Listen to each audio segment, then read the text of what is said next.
Struggling to lead a team you didn't build from the ground up? Sam Davidson's been there, stepping into a 13-year-old organization with legacy systems, people, and expectations. As CEO of the Nashville Entrepreneur Center and a serial founder, he's mastered the shift from builder to leader.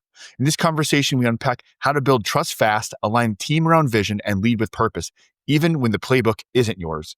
As a leader, you will face this scenario at some point, and the outcome will hinge on your ability to adapt and elevate others.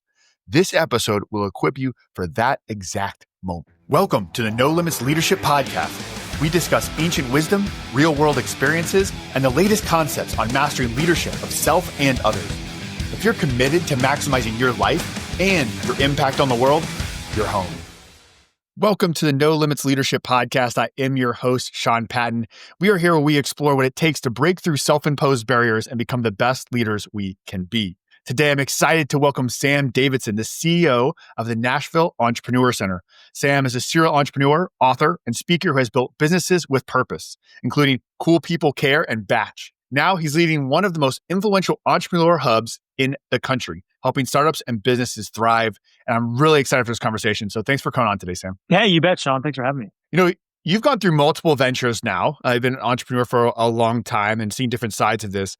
From starting your own companies and now leading the Nashville Entrepreneur Center, the NEC. Was there like a defining moment where you first saw yourself as a leader? Yes. And I'll talk about it sort of outside the context of entrepreneurship and then within it. I was so lucky growing up. Great family, great parents, but also had a lot of people around me from probably those high school years who believed in me. Teachers, folks at my church, people as I worked part-time jobs, who just gave me opportunities. And I remember some of my earliest, thinking way back to high school when life was, so much simpler, but you didn't think it was. Of getting a chance, to lead, whether it's student groups or student government, being on the baseball team, and then at church for youth group stuff and getting a chance to stand up and talk in front of people. Just those opportunities. And even though I didn't do it from a sense of like, hey, look at me, or hey, look at my resume, but rather from the place of, hey, I think I have a story to tell, or I think I can help this group or this team come together. Having adults who said, yeah, go for it, was one of the best things that happened to me, because at that early age, I got the chance to lead, to make some mistakes, to not do it perfectly early. And just like we would tell an entrepreneur, making those mistakes is a rite of passage. It's kind of needed. It's kind of critical. I think leadership's the same way. No one bats 1,000 when it comes to leadership. The best you can hope to do is to win more than you lose, to make less mistakes than you have successes, but knowing that you're not going to be perfect. And that's kind of the whole process of leadership, I think. I think that's so critical. When I talk with anyone, but especially, I guess, younger groups, I'm glad you brought that up because, and you could disagree with me on this, but I think if there's three sort of critical skills in life that really maybe separate, for lack of a term, I'll say like people who achieve really, a greatness or great impact, whatever you define that as, right? And those who, have some successes, but maybe hit a ceiling. And maybe in this, you don't have to go in this order, but I say it's like sales, public speaking, and leadership. Because it's like, can I persuade one person about this thing? Yeah. Can I then persuade more people about this idea to get them to come along with me? And then once I've got them convinced to come along with me, can I actually get them to continue to do something and drive them to an end state as like leadership? To me, it's like, if you can't get those things down, you're almost destined to individual contributorship, if you will. Yeah, I think so. And I think that's a good order. Leadership ultimately, a lot of times is convincing someone or selling someone on the idea that they can go farther than they think they can go themselves. And understanding that probably the way they go farther is with others. So you're leading a group. Maybe you just lead one person from time to time, but you lead a group. And so some of that is selling the vision. Work at a part, talking about, high school stuff, kind of always had a job, part-time job, something like that. And one of those, I worked at Service Merchandise, which is an old retailer, no longer in business. And I was just cashier. But part of what we did is we sold those dang extended warranties. Everybody sells them now too. But it's like, people buying a hairdryer, people buying a mini fridge. And it would pop up on the register, and like that was my job. Hey, do you want the extended warranty? And then one week, the manager was like, contest. Who can sell the most of these? And that's where I was like, let's go, dude. Extended warranties are the best thing out there. And we were getting like, if you sold them that week or you won or something, you would get like an 80% commission, like something just extraordinary. Because again, those things are never used or redeemed or whatever. And I sold one for like a camcorder, like where you actually put the whole tape in there. The camcorder was probably like $2,000. Extended warranty was like $400. And like as a 16-year-old who needed gas money, like that's real coin. And I remember doing that, talking about those things as meaningless as I would say that actual product was. It was the act of trying and selling and getting to a place where you were a little bit fearless in terms of somebody saying no, not fearless where you're trying tactics that are unscrupulous, or you're doing things that are below board. But just to the point where you're like, okay, say no, fine. I'll just ring them up, whatever. Give me the credit card, swipe it, next. And so I think that's where you have to be with selling your leadership vision. Is not everybody's going to buy it. Not everybody's going to want to go there, want to get on the bus, pick your metaphor, but still your job is to sell it. I think any sales job, I encourage young people, coming out of college or even in high school, like I want to get this job, I want to be in this industry. Man, customer service and sales, if you cut your teeth there, I think you get to fearlessness a little quicker. You build that confidence. My first real job, paying job, full-time job out of college was with a hotel company. And I sold event technology, projectors and microphones for events, but I serviced it, dealing with hundreds of customers a week. And of course, I hated the job in the moment, but looking back, man, I don't know where else I could have got better training, fresh out of college, still not sure what I was going to do for a living, than running customer service at a major hotel brand. So any of those things, man, you're selling something every day. And just the more you do it, it's reps. So much of leadership is just reps. Yeah. I'm reminded how I would describe that what you're talking about is really this term that I talk about from a military standpoint a lot, that we talk about in military, is stress inoculation, right? It's like, it's that like exposure therapy, right? Yeah. So it's like, instead of an arachnophobia, making them get closer to the plastic spider until eventually the tarantula's walking on them. You're just asking or presenting and getting told a no enough where the no's just don't have the same impact. And so much of that is just, what is that Stoic philosophy, right? Like the obstacle is the way, right? It's like where the pain is, the progress is, and leaning into that. And I think so many people flee that or avoid that because they avoid the discomfort, they avoid the conflict. And then to your point, when it's not an extended warranty, now they're 10 years into their career, and they need to have a very difficult conversation with, extreme either personal or professional or financial consequences, and they haven't put in the reps. And it's like, man, get in there and get it done early and expose yourself to those situations, those critical situations, as early and often as possible, right? And it's never too late, I guess. But man, no, it's never too late. But I think that's why some of these extreme things have been catching on, ice baths and like ultra marathons. And like we see these guys and gals who are doing those things, and it makes for great, social media kind of motivation porn, whatever you want to call it. And because I think there is this desire that most of us have to push ourselves. So a great book called Flow, Mihai Csikszentmihalyi, a Czech philosopher. Look up his TED Talk. You don't have to read the whole book if you do that. But he looked up this idea of flow state because we associate it with athletes, high-performing athletes, Michael Jordan, Serena Williams, et cetera. And he was just like, man, can regular humans hit this flow state? And the answer is yes. And we can do it in any job, kind of, it doesn't matter the profession. But he defined flow state. And it's this sweet spot between this is too hard and this is too easy. And when we pick something, to your point, that's so easy, a career that's comfortable, a role that's easy, we actually get bored. It's not good for us. We develop, stasis, comfort, complacency, whatever. Too hard, and anxiety sets in. This is impossible. I can't possibly do this. I'm stressed out. And he's like, man, if we find that spot, and again, that's what athletes are doing, even high performance athletes. Michael Jordan didn't make every shot, win every game. But he did it enough where he could hit that flow state most nights. So I think we were built to do that. For some of us, yeah, it's going to talk to a stranger, making a sale, drawing. There's so many things. Again, the ice bath stuff, fine. But finding that spot where you're like, God, it's a little bit uncomfortable, it will only make you better. Yeah, totally. If there's anything that's, I guess, synonymous to me with both, I should say all three, entrepreneurship, leadership, and life is, in my own personal value system, is growth, right? Just like getting better Mm-hmm. on your own schedule, and sometimes just and not burnout, not over pushing, not pushing yourself to your point too hard, right? On that Right. far end of that stress curve, but that slow, steady growth that makes just life more interesting and fulfilling. It does. Again, I really think we were wired that way just as a species is not to stagnate. Growth, of course, the cool thing about us is growth can be measured in depth, not just breadth. So if you're a tree and you're going to grow, you just got to get taller. That's kind of your only option. But for us, it's we can learn a language. We can again teach ourselves some sort of new hobby or discipline. Whatever those growth moments are, we can find. We want them deep down. We do not. We do not deep down. We don't want to just go home and watch Netflix every night. We don't.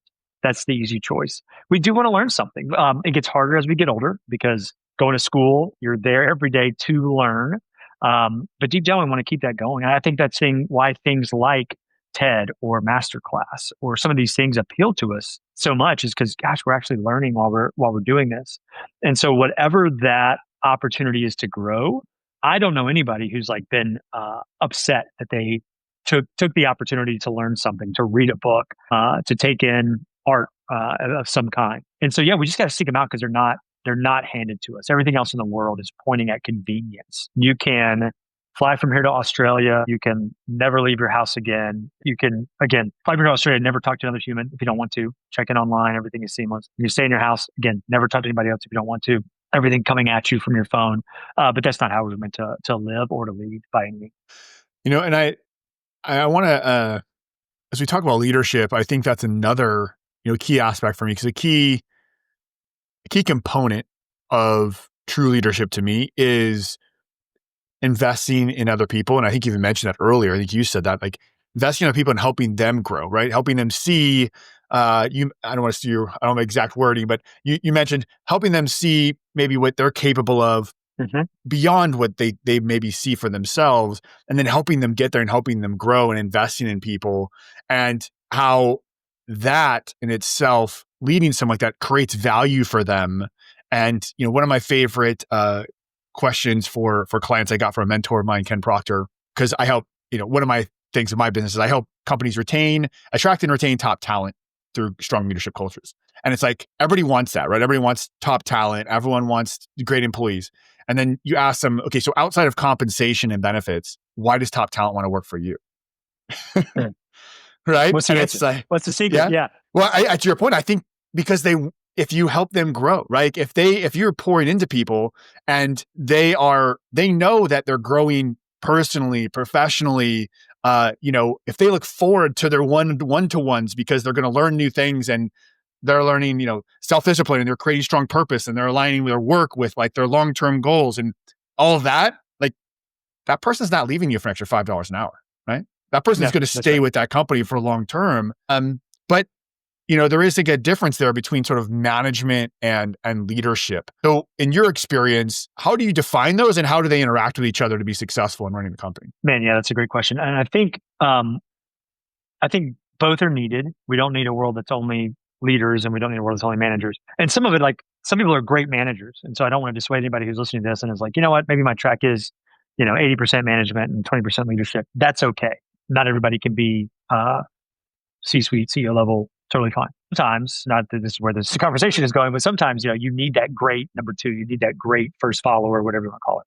But I think the problem or the difficulty or the lost opportunity is where someone who really could lead only manages. And when I think about management, and this is how it was when I was starting businesses and was in the trenches as an entrepreneur, one thing I learned about myself, probably the second company, is I am way better at starting and leading than managing. When I hear managing, I hear, again, a dedication to systems and processes, a good manager. I see, again, pointing to our goal, but I probably see manageable growth. Hey, we want to grow 2% a year. We want to grow profit a point and a half a year. So sort of that slow, steady, realistic, achievable, plug and play, show up and run the playbook and you're good to go. Kind of, we talk about that like a football, like a game manager is like a negative for a quarterback. They're not a leader, they're a game. And again, they win a lot of games usually. So got it. Whereas a leader, and where I've been able to naturally, with talent wise, challenge wise, growth wise, want to jump in is be like, man, there is no playbook. And so we've got to kind of develop that and go from 0 to 1 or 0 to 100 as quickly as possible or as smart as possible. And that's where I think the leadership piece takes root. Again, the world needs both of these things, but there is a difference between management and leadership. Because I don't think if anybody manages their way to a big goal, I think you only lead your way to a big goal. So I think when something gets to a management place, and look, whether it's you're running a city, you're running a company, you're running a startup, you're running a volunteer group at your kid's school, again, understanding on the front end, hey, am I here to manage this or am I here to lead this? And again, based on the timeline, the era any of those things are in, there's time for management, there's a time for leadership. And so understanding that's important, but I don't think anything gets managed to a big goal. I think it's only led there. A lot of entrepreneurs start with passion, right? They start with passion for the thing they do, the product, whatever that is, right? The mission. Then they start to grow. And as they do that, they start building a team, and then maybe they struggle with that management and or leadership piece. As you've worked with multiple entrepreneur, hundreds now at the Entrepreneur Center, and you've seen it, what struggles do you see? What are the potholes that you see entrepreneurs hit as they start to try to transition from purely driven by passion to bringing in management practices to then transitioning to be, how do they also lead in the same capacity? Yeah. So I think one of the not wrong steps, but maybe premature steps that an entrepreneur takes is like, I'm passionate about entrepreneurship. And again, I had a friend in college and he sort of dabbled in entrepreneurship through his career. He doesn't do it full time, but he was passionate just about like being his own boss in college. And he was like, I will run a Subway sandwich franchise. I'll cut grass. Like, I just want to be my own boss. And that can be okay, but it rarely is self-sustaining. So I think the best entrepreneurs, meaning the ones who can take an idea, turn it into reality, and then grow it to some kind of inflection point, selling it, going public, merging, making a ton of money, whatever that is for you, are those who are first passionate about some kind of problem. And so they're like, the world needs a better, lower calorie barbecue sauce, or the world needs this software that can connect you to whatever. And they're really passionate about like, God, I wish this thing existed. This is a problem that doesn't exist. They're passionate about that problem. And when they develop a product to solve it, then they become passionate about the product. And so, hey, I was passionate about the problem and I worked so hard to solve it. And my solution is the best solution out there. Because then that goes back to who's selling that. Because if you start a company, nobody's heard of it. People may not even know it's a problem. And you're the only one out there who sees it's a problem. Now you got to sell them that there is a problem and that you have the solution to it.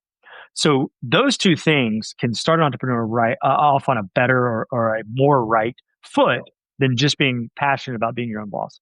And so those two things seem to create success more quickly than just I'm passionate about teddy bears or cars or technology or whatever industry is. Now, the challenge is just kind of see the problem and just can develop a solution. Now there's so much more to that, especially if you're going to scale like multi-million-dollar company. Because usually you're passionate about the problem because you worked in an accounting firm, you're an accountant, and you saw this was a problem. You build a solution, but again, you're still an accountant. You've maybe managed a person, led a team, small team, but you have not hired salespeople before. You have not hired software engineers. You have not managed a board. You have not raised capital. So there's this entire kind of cliff that a lot of entrepreneurs jump off of where it's a talent deficit, like their own capacity deficit.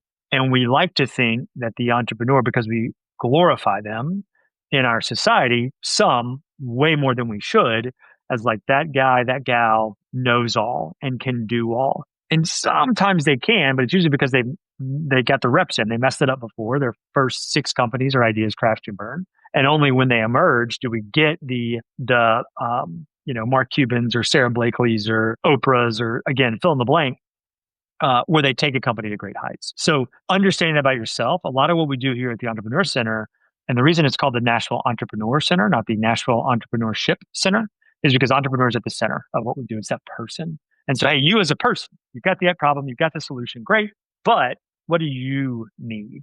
And we now do monthly mental health curriculum because entrepreneurs are notorious for having poor mental health as they stress themselves out, leverage themselves in a lot of ways. But then we also train for some of these, quote, more hard skills like selling, like raising capital, like managing a board, like understanding how to hire, how to fire. So a lot of those things we can train for. I can't teach you what the problem is and what the solution is. You got to build those on your own. But then you can come here and we can teach you the hard skills and some of those other pieces like the mental health. We had a panel once on parenting and being an entrepreneur, just to understand all these life factors. So long way of saying, yes, be passionate, but be passionate about the problem and the product.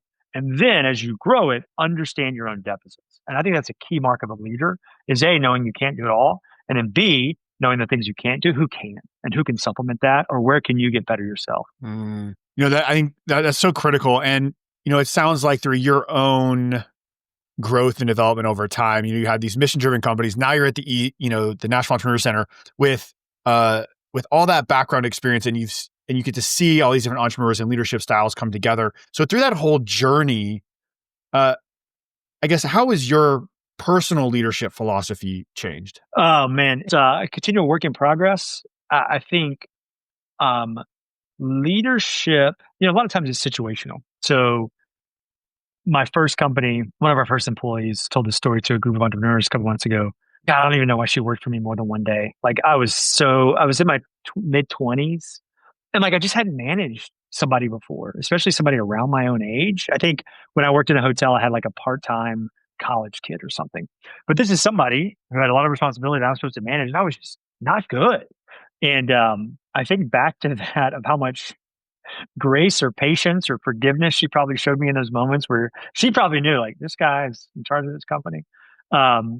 So you're always learning those things about yourself. It probably took me several more years before I came way more self-aware. And so for me, I don't think you can lead well unless you have a real solid self-awareness. I think entrepreneurs, leaders who don't have that self-awareness of knowing where they're deficient or where they need to improve or grow, then those are the ones that have just a ton of hubris, that run on ego, that steamroll over people, that see people as numbers, objects, means to an end, and that's not effective. I think it's not authentic leadership by any means. So for me, that's what it starts with. The other piece is that I'm still living into is you lead people. You can, it's easy to say you're leading an initiative, you're leading a company, you're leading a product line.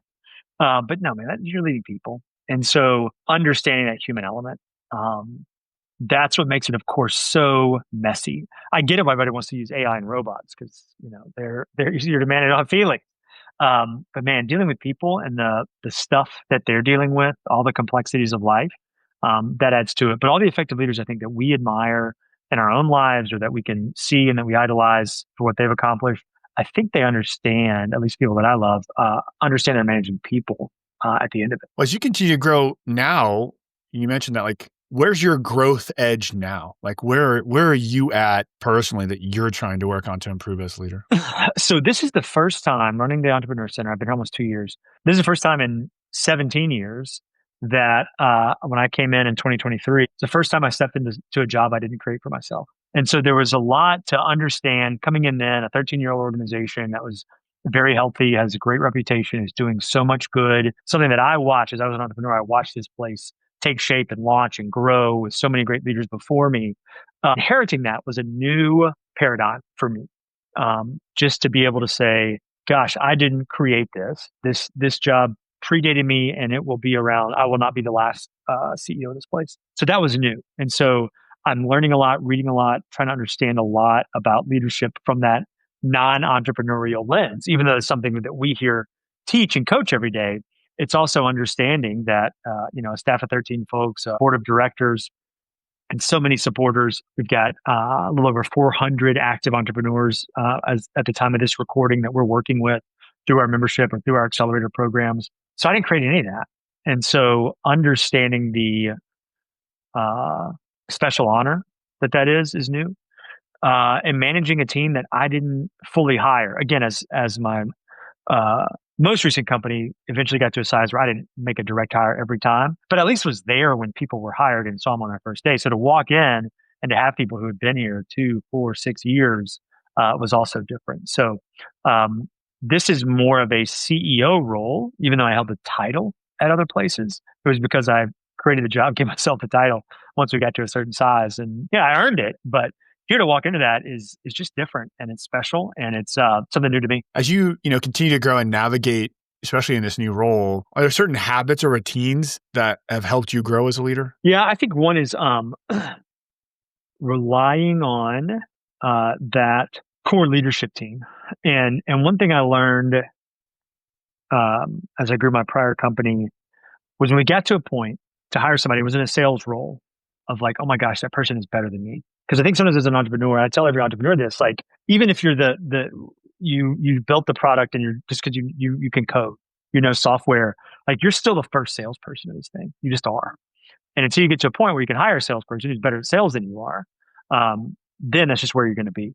And I'd done that at my gift company. And then the first time we hire a salesperson who is better than me, it was a relief, but it was also like good. Because I think as you're growing something, when you say, great, that person is best in class and way better than me at this job, that could be managing a warehouse, it could be a CTO, whatever role. And so the EC to have that on our leadership team is very special. But then it's growing trust in them. I think trusting others, because as a leader, you can feel so often that this is on me. I'm the leader. I've got to do all of these 26 things every day.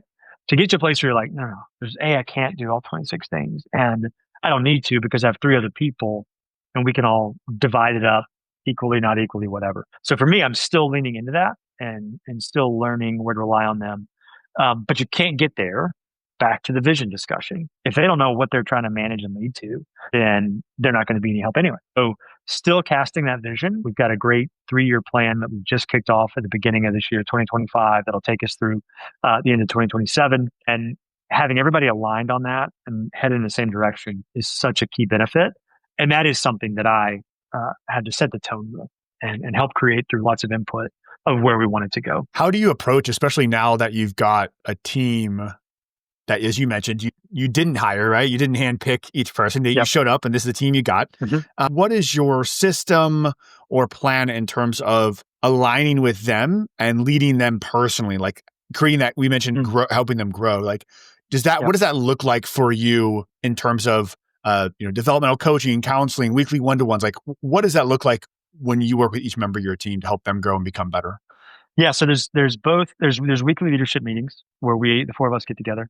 There's one-on-ones, and there's constant check-ins, because what I've told them all along is, man, I can be gas pedal all day, but I rely on them to either brake or tell me when to brake, allow them to steer a little bit, because I said, guys, the worst thing that can happen is I just run this thing off the cliff, and the whole time you guys are like, great. Well, yeah, let's do that. And so some of that is reassuring them, because again, I don't know their entire career trajectory and who all they've worked with and worked for. So maybe they were somewhere where like, no, you never question the boss. You never question leadership. Whereas I welcome that. I'm like, man, poke holes in any of this, please. I tell my board of directors that, because I'm not married to any single idea. The only thing that I'm resolute on is, again, taking this organization toward our strategic goals that our board of directors has blessed over these next 3 years. So I'm not going to deviate from that. But how we get there, how fast we get there, man, I'm all ears. And so right now, I'll say at this point in time,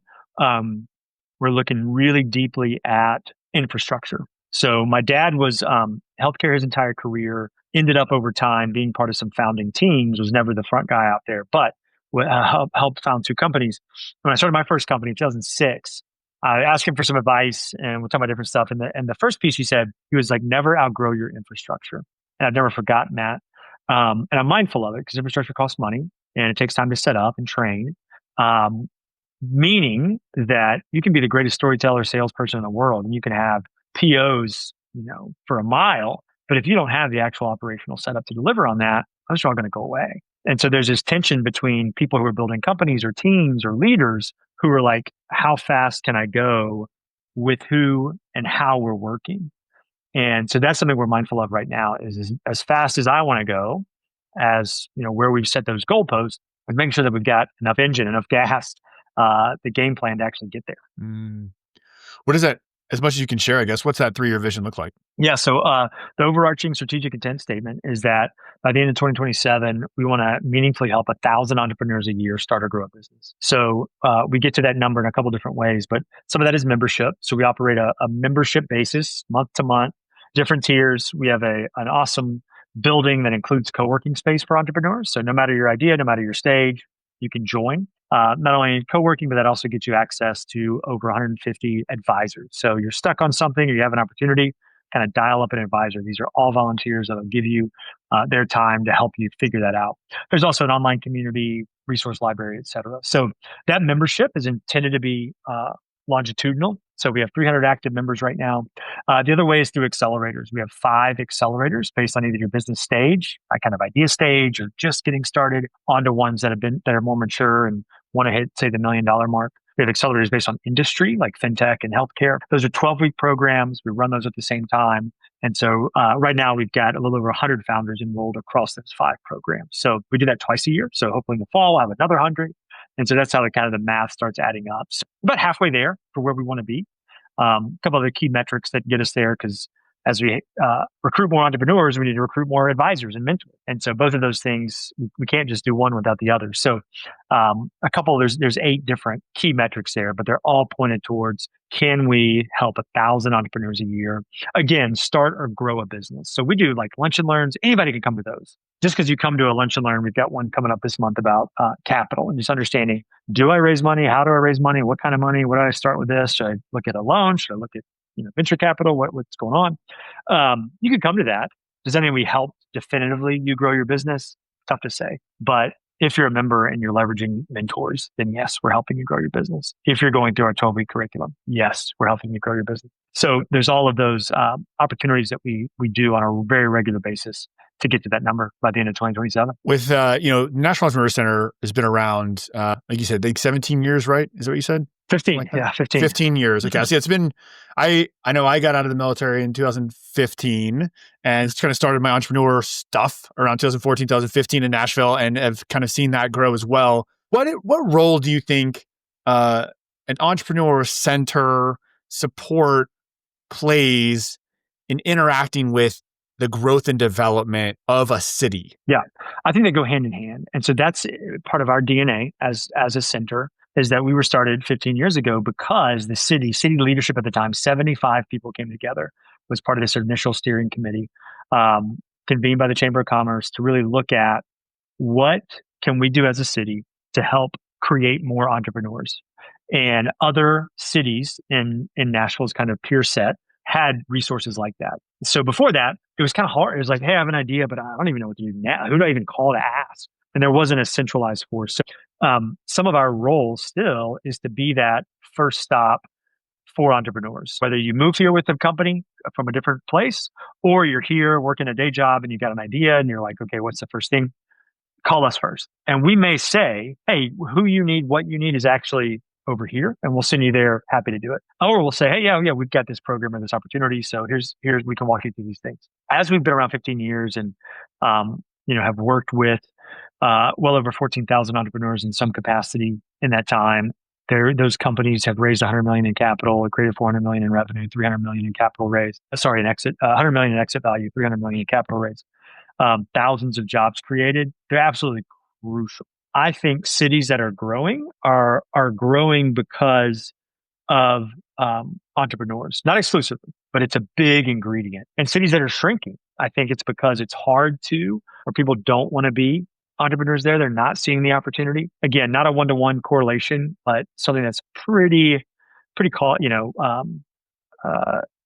similar. The story rhymes, so to speak. So I think by a city like Nashville, and there's several others that have invested in, supported centers like ours, then they're seeing those ideas come to life, especially in diverse or multiple industries. Nashville is clearly healthcare capital of the world. There are lots of healthcare startups. We run a healthcare accelerator, but the city needs to be more than a healthcare city. And it is. Music, tourism is obviously huge here. Advanced manufacturing in the region is huge. Supply chain distribution, construction, obviously, as it's growing. You need entrepreneurs in all those sectors to be innovative, to continue to help people grow the economy. All of those things matter. To your point, the thing that I think is overlooked, and we did a workshop last fall, our first workshop with veterans for business owners, entrepreneurs, to understand like the veteran-owned certification process and what doors that opens. I mean, we're here in the shadow of Fort Campbell.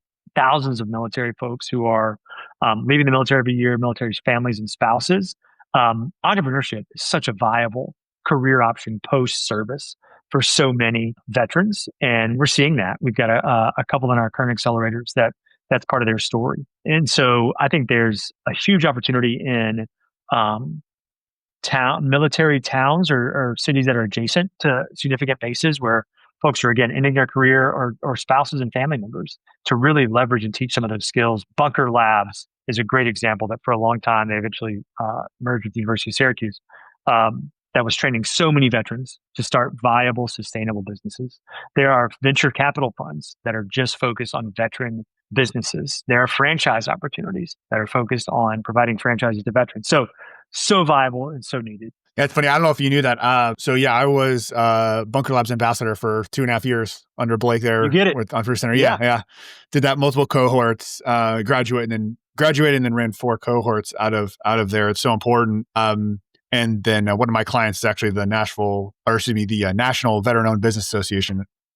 Certifies veteran businesses. Yeah. So very familiar in that sector. And I love the fact you're focusing there because whether it's what you're working on, working with Fort Campbell and veterans, I do think entrepreneurship or startup world, that is there's a lot of traits that veterans can bring that give them a higher probability and chance of success when it comes to things like entrepreneurship. I also know there's a lot of people in the Nashville area, and I know in other cities adjacent to military bases that are trying to make connections just for management and leadership. Like once those companies get growing and start scaling, it's like you need leaders at all those levels, and you have such a resource. These people have been, having the government and have they put years and hundreds of thousands of dollars into just leadership development for these service members getting out, and they bring such a unique take that there's not. I don't know as much as I would love for the clients I work with and companies I work with to, be able to do what the military does, where you bring someone in and then pull them out of their job for 6 months and just train them on leadership for the next role and then put them back into their job. That's just not the way that, the private sector works.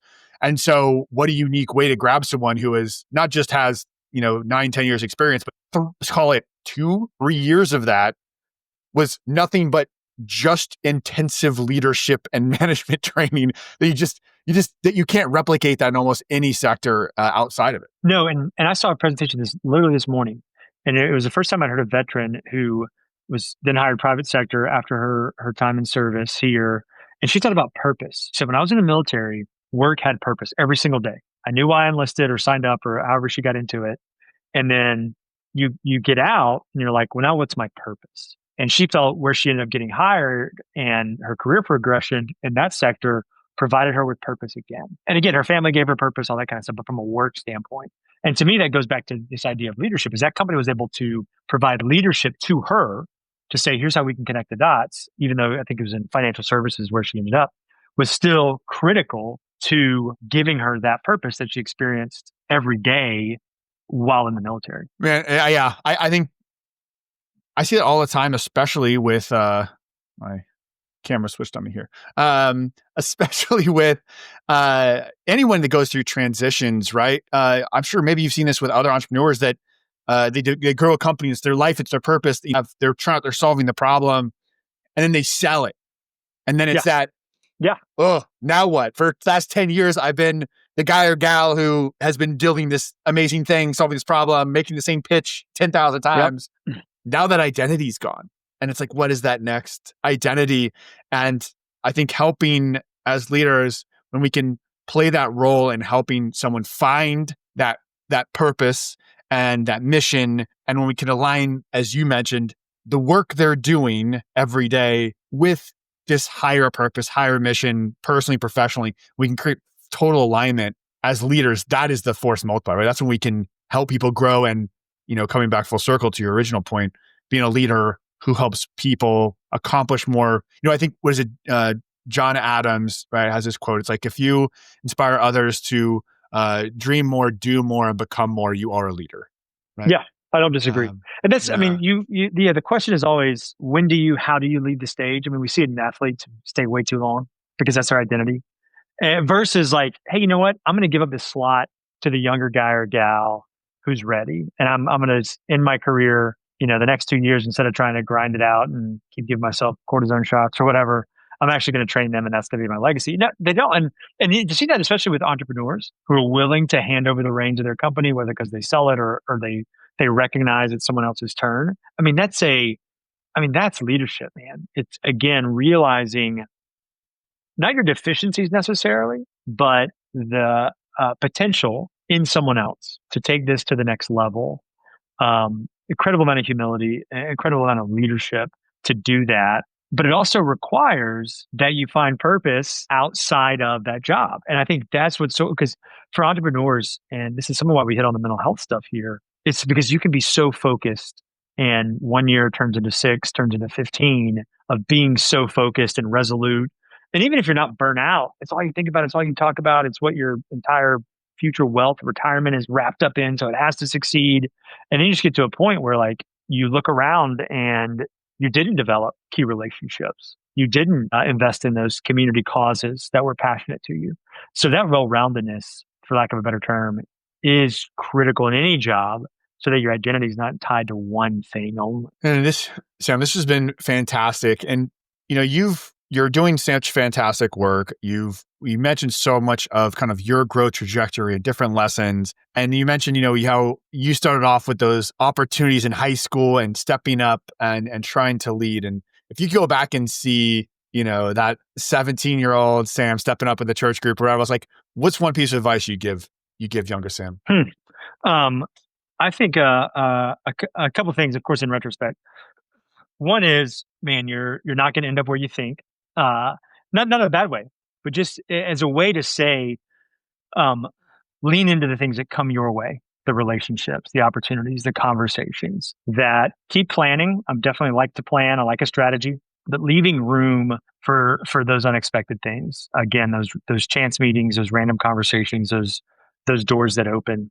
The other thing that I think young Sam was good at, but I encourage everybody and could only encourage him more than, is to continue to build your community before you need it. I think more and more I am only here because of the people that I've been privileged to be around. And that's everything from family to parents, to other leaders and mentors and opportunities.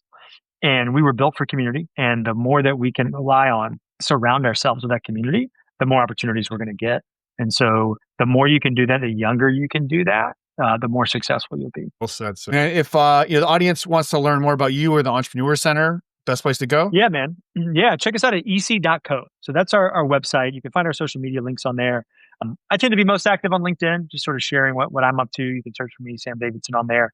But the EC itself, we share wins from our entrepreneurs and the work that we're doing there all the time. But be sure to check us out, visit us there, learn more about what we're doing. If you're in the area, or we even serve entrepreneurs who aren't based in Nashville, if they're in the healthcare or fintech industry, man, look us up. We'd love to give you a tour. Love to have that conversation. Awesome. Thanks so much for your time today, man. Your wisdom. I know I learned a lot, and I'm sure everybody else did too. You bet. Thanks for having me, Sean. Thanks for being a part of the No Limit Leadership family. This isn't just a podcast. We're building a movement of no limit leaders driven to unlock our greatness and lead the world forward. If this made you think or gave you something useful, please, please, please, right now, go hit follow and then share it with one leader you believe in. Challenge limits, develop leaders, fuel greatness.